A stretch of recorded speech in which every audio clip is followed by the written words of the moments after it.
Seperti di Jalan Surya Kencana, Kota Bogor ini, rekayasa arus lalu lintas dengan sistem buka tutup menuju Pasar Bogor terpaksa dilakukan Dinas Perhubungan untuk menghindari antrean kendaraan di pusat perbelanjaan terpadat di kota hujan ini.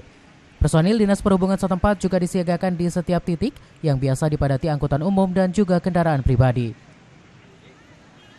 Menurut Kepala Dinas Perhubungan Kota Bogor, Eko Prabowo, dengan dilakukannya sistem buka tutup menuju tempat-tempat keramaian seperti pasar, diharapkan mampu menekan penyebaran COVID-19 di Kota Bogor. Karena seperti diketahui bahwa pasar dan juga stasiun saat ini masih menjadi epicentrum tertinggi penularan COVID-19.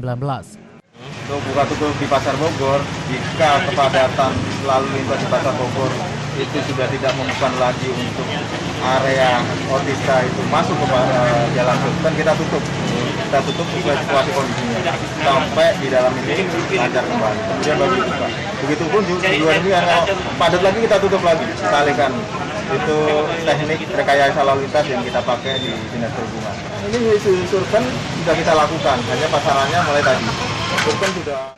Dari Kota Bogor, Herman Pons melaporkan. Ini survei sudah kita lakukan, hanya pasarannya mulai tadi.